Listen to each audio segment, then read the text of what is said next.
Sum lakpana numidang tasilakle anidu lambi ki chidaida leiva set amada pothai ita ai kongs thang thoktre ngasidi sida potharase Henry na China fangba ina wadav nate yengo muktadu fattaba maru yuwa mini nang khangib natra mana ikhoida hojik kaidorakani haiwa aikhoi khangba nate aduna yari makhai chatliba panthong phamse yauna bajatsi is karimta sa da kai chattoiba ahing su potha da kai sibu tare nate nangi but sanphabi ama laibdu koudana Henry mamitu isilaga he thawai middle kok phabi nangi samlangna phabagum yeknaba pumna makpusu humdoktuna phahallaro lao toro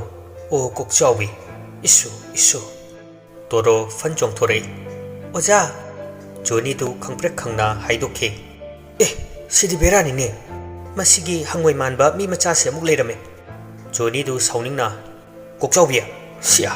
but manasu mi engondaga noknari naya tekero tekero aidi but ne thirasu mi kinabane nangdi mi ne nasadu kyan taw Henry du sauna noyani khadu haina in ko vnate ni I kavne pitru du khangyeng yeng lei mami mana chongthokhe khangaga samduna phagalakpai atatai Johnny na toro ngawre pitru pakhatna ojagi kokse aidi kenom khalure mihulga ayorga siramoidra nangina samafavdu kharapirodana nangi ojada haibuga tawuga toro makok afava duga farafara haiduna Beijing taramanwa khara humdore masamdu paithoraga Johnny da khara thindat khre amadu navdagi ayo sidi kaino tumna thindat baga chamana khre nangi samsidi thang oina sijinabu yarani aigi khulai ne oja samse hapiyo yengba yam nungaitre tang adana Henry samdu hapi charu igugumadana sibu samne Johnny na thamjilo mi thillaga hatpa nungaini toro aina nang kaurise ategi kisunate yengo hojik aigi oire fivamse kok to loin tangi hey adugi natine aingonda taribu da samayamsi yengo haibni oja adu kai tawrage Henry maya chiklaga nipa masi aswaida puthokhromta ai isi sumkar ka dori mase Johnny torodo aswaida puthoklaga kophavi yengo nang hojik war sang da bayadabni nongmai piro noina pa de loro adudi yaraba tanja tu da Henry du laure nipa Johnny ka toro ka pakhana chensilai adugadi Henry gi akoiwa duda amuba thawai kayana koisilaka lerami adu ufada pakhatpana loikhre Henry di lighting gi maramda karisu khangbanate magi haivu lairik parga oiningba tawningba maongda tawrakpa aduni Henry da laure samphabe power kapo ai sibutare ne pitruna ai di kai di power no ja ojana ai ki power pi do natro Johnny na nakok afavadu kaidau leginang pitru makok afavadu haidoga fattava thawai singdu loina tan thokhi tongsangna nakandagi laurei masam afaba se ising hijanse taingona kai de ising no baltin su leitana tongsangna laurei leidiba thawai pumno taw naya singduda ising umsilo aduga kamsilase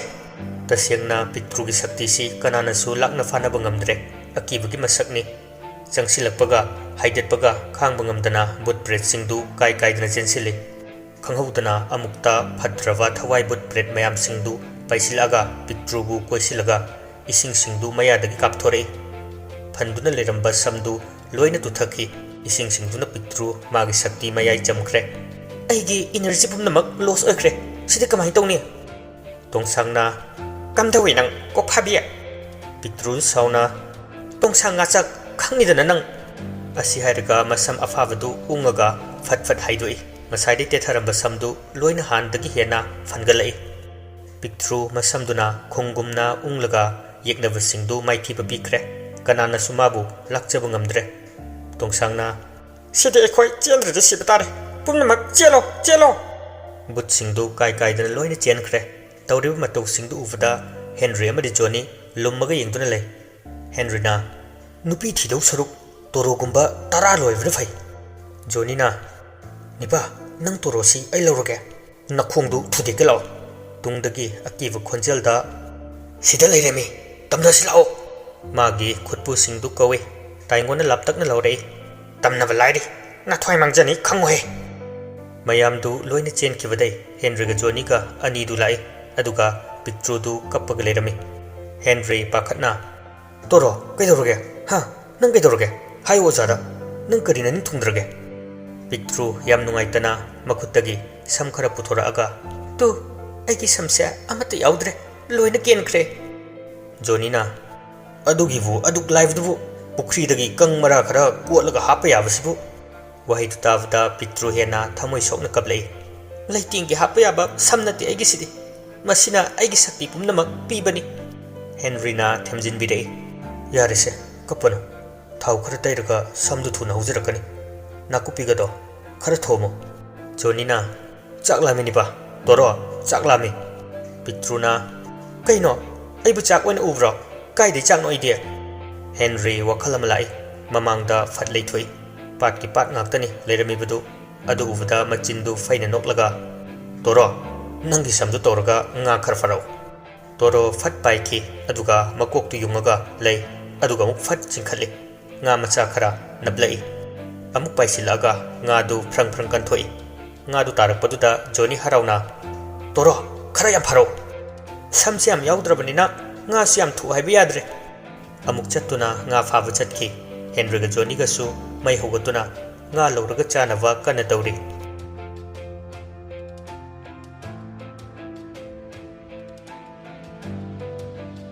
somdana kamdawri mukta sawun mai hokre mana paiba yadre nakhoi aduk yambabu kokphaviduna ngamba natti noibu thibong cha sadana leiraga tongsangna angamba thibonga di panbirakanuda aikhoi mi gumba thibong saba mi wenate achacha aigi jinthakta nang lurel ka ura ha tongsang su kire leiriba singdu tumin tumin leine mukta su kari upai tawni khanvada mamme mana kari karino potlam kaya puthoktuna puja tawraga mai thaba hokre Pictru gi thawai du kauna bayam kan honai adubu lau haive yaramde hena mukta da awaba pibugum tawrei mukta magi nakanda thammiwa isingdu khi masadu thakthangni mukta ngakpana lore karino thawai su ko yadriba ngasi fawwa mukta gi khut tadwa leitwa kanasu leite aduga karino masi araibu oiro ai karino haiwa munna khangdokpa mathau tai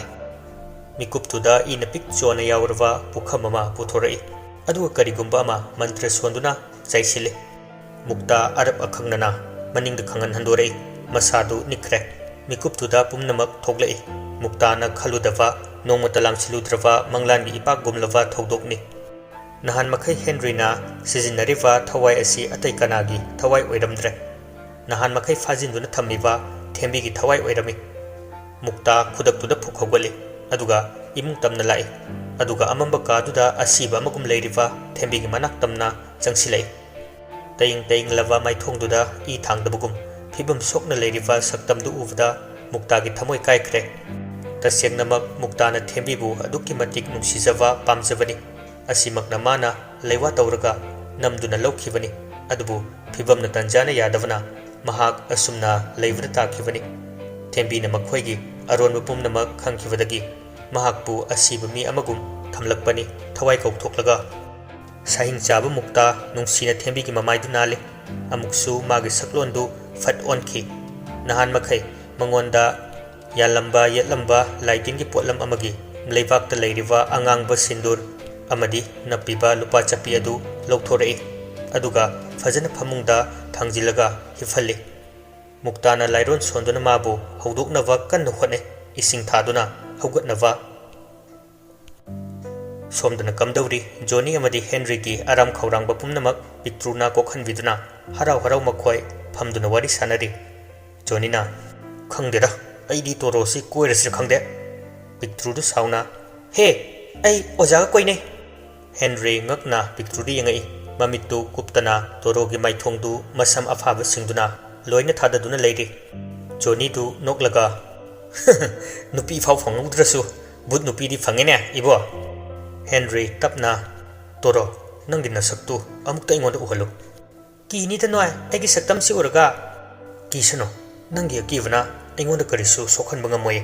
Hojik muktana aingonda karisu tawba ngamdraga nangondane mathang target se nangonda oidoini. Johnny su maya higatlaga yap romance ni ko. Henry na Johnny du kaksina ko khalle. Asai chalo adang akta wari ga sanafam khangdi haiwani. Pictru su ikai kaina tapna magi fallava yenbak manwa samlang du haigalai. Henry ngakna nang Johnny su mamitu lauthoga hai sidi kaino bera kadro thaine ekhoi puna liramba oimagi wari du mandro.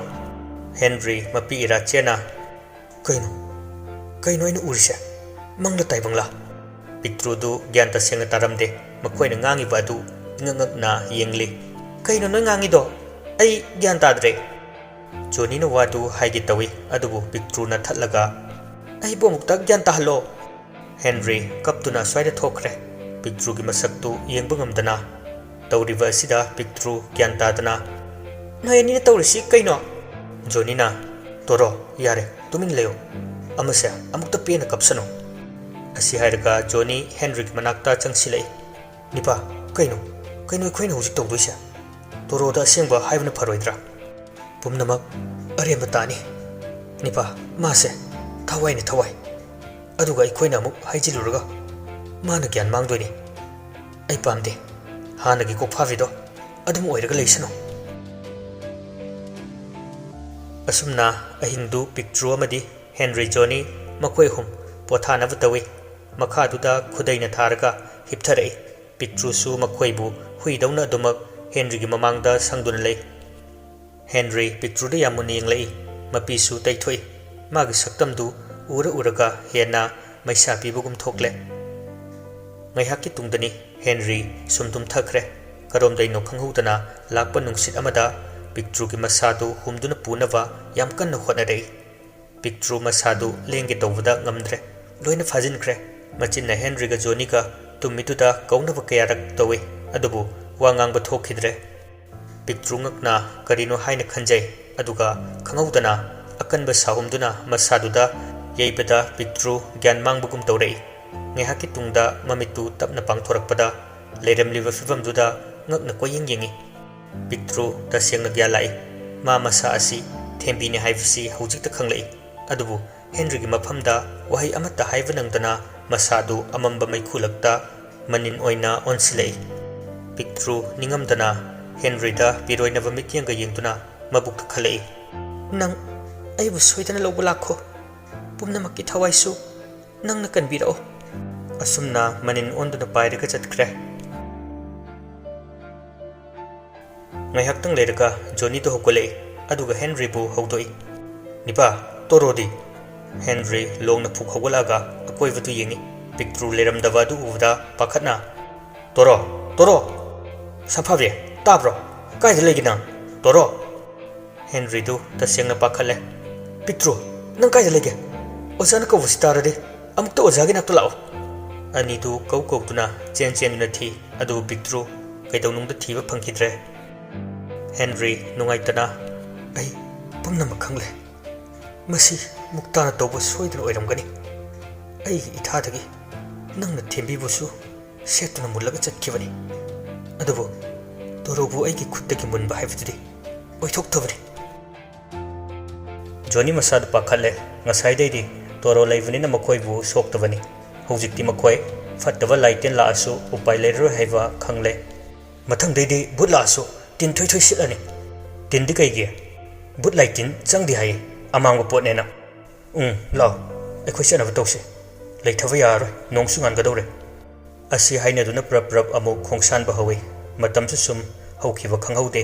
Anidu kharasuwana lambi thiduna jingpa turel kaya landuna lakli nongmanini sujilakle makhoina laiba adu phana lapsilakle chatpa leptabana khuldu yausilakle misu kaya tadabu khul natte jingsu oivana hena makhoi waba henbani. Johnny na nipa ai yadre khongna ai thangira aina khong thangira gyan tadre yaurasidi aside khara chatlaga leire yumdo nahandaini aside khara chatlaga leire na tawreise makhong phawba thangba thoktrabani. Anidu wamanbana ukhong amagi makhada tumthakre isi sikhai.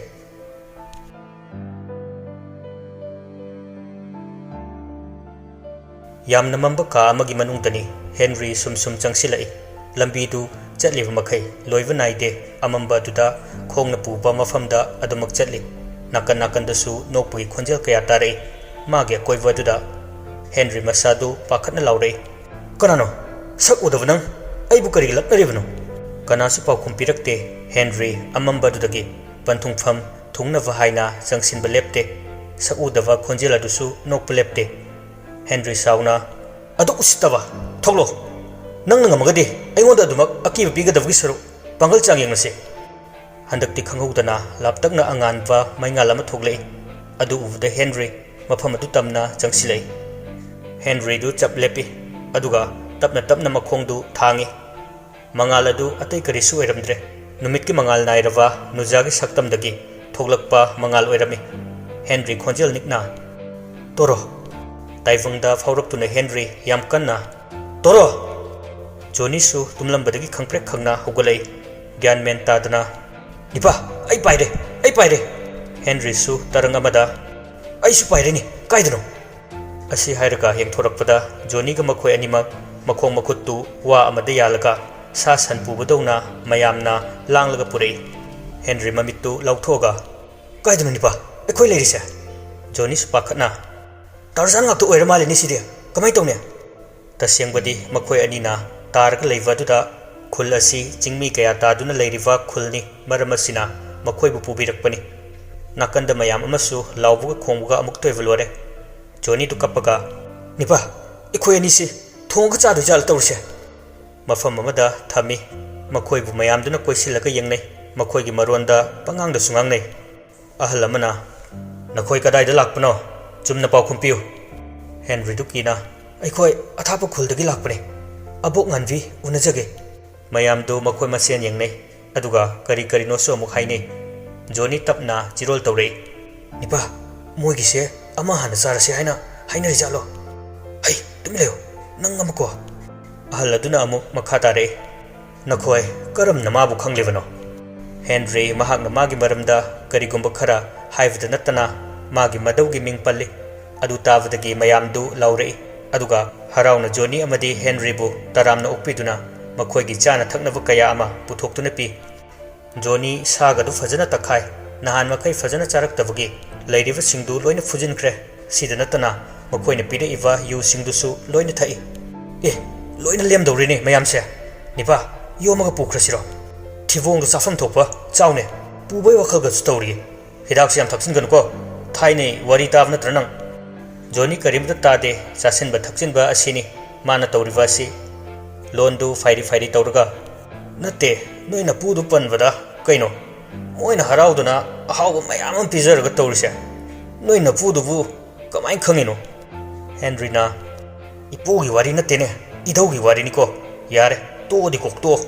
ꯍꯣꯔꯦꯟ ꯀꯔꯤꯒꯨꯝꯕ ꯈꯨꯗꯣꯡꯊꯤꯕ ꯊꯣꯛꯑꯗꯤ ꯅꯤꯄꯥ ꯐꯔꯛ ꯇꯥꯅꯤꯍꯦ ꯖꯣꯅꯤ ꯊꯋꯥ ꯁꯥꯗꯦ ꯆꯥꯅ ꯆꯥꯅ ꯃꯈꯨꯠꯀ ꯍꯥꯝꯗꯈꯩ ꯅꯥꯈꯣꯛꯑꯒ ꯇꯨꯝꯊꯈꯤꯔꯝꯃꯤ ꯍꯦꯟꯔꯤꯗꯤ ꯍꯤꯗꯥꯛꯇꯨ ꯊꯛꯇ꯭ꯔꯦ ꯃꯥ ꯐꯅ ꯄꯥꯝꯃꯁꯨ ꯃꯥꯅ ꯈꯪꯖꯕ ꯈꯔ ꯂꯩꯕꯅ ꯃꯔꯝ ꯑꯣꯏꯔꯒ ꯊꯛꯇꯕꯅꯤ ꯖꯣꯅꯤꯕꯨ ꯑꯃꯨꯛ ꯍꯧꯗꯣꯛꯅꯕ ꯌꯥꯝ ꯀꯟꯅ ꯍꯣꯠꯅꯩ ꯖꯣꯅꯤ ꯏ ꯀꯥꯔꯛꯇꯣꯏꯅꯤ ꯌꯦꯡꯉꯣ ꯅꯪ ꯃꯐꯝꯁꯤ ꯑꯩꯈꯣꯏꯅ ꯂꯩꯔꯤꯁꯦ ꯑꯐꯕ ꯃꯐꯝ ꯅꯠꯇꯦꯅꯦ ꯍꯦꯟꯔꯤ ꯇꯨꯃꯤꯟꯅ ꯍꯧꯒꯠꯂꯦ ꯑꯗꯨꯒ ꯁꯪ ꯑꯗꯨꯒꯤ ꯑꯀꯣꯏꯕ ꯑꯗꯨ ꯌꯦꯡꯉꯤ ꯃꯤ ꯑꯃꯠꯇ ꯂꯩꯕ ꯎꯗꯦ ꯑꯗꯨꯕꯨ ꯊꯣꯡꯗꯨ ꯆꯦꯠꯅ ꯂꯣꯟꯁꯤꯜꯂꯒ ꯍꯦꯟꯔꯤ ꯊꯥꯔꯤꯕ ꯐꯝ ꯃꯆꯥ ꯑꯗꯨꯗ ꯍꯤꯞꯄꯤ ꯇꯨꯝꯊꯕꯗꯤ ꯌꯥꯔꯝꯗꯦ ꯑꯍꯤꯡꯗꯨ ꯑꯁꯨꯝ ꯊꯦꯡꯖꯤꯜꯂꯛꯂꯦ ꯈꯪꯍꯧꯗꯅ ꯈꯣꯟꯖꯦꯜ ꯀꯌా ꯑꯃ ꯇꯥꯔꯛꯏ ꯍꯦꯟꯔꯤ ꯍꯧꯒꯠꯂꯛꯑꯒ ꯊꯣꯡꯅꯥꯎ ꯃꯆꯥ ꯑꯃ ꯄꯥꯜꯂꯤꯕ ꯑꯗꯨꯗ ꯌꯦꯡꯂꯛꯏ ꯑꯗꯨꯒꯗꯤ ꯑꯉꯛꯄꯒꯤ ꯃꯁꯛꯅꯤ ꯃꯐꯝ ꯑꯗꯨꯗ ꯂꯩꯔꯝꯃꯤꯕ ꯈꯨꯟꯖꯥꯁꯤꯡꯗꯨ ꯑꯀꯤꯕ ꯁꯛꯂꯣꯟ ꯑꯃꯗ ꯃꯃꯥꯏ ꯃꯃꯤꯠꯁꯤꯡꯗꯨ ꯀꯔꯤ ꯀꯔꯤꯅꯣ ꯌꯦꯛꯁꯤꯟ ꯇꯩꯁꯤꯟꯗꯨꯅ ꯂꯣꯏꯅ ꯂꯩꯔꯝꯃꯤ ꯑꯗꯨꯒ ꯃꯈꯣꯏꯅ ꯋꯥ ꯈꯟꯅꯔꯒ ꯂꯩꯔꯤ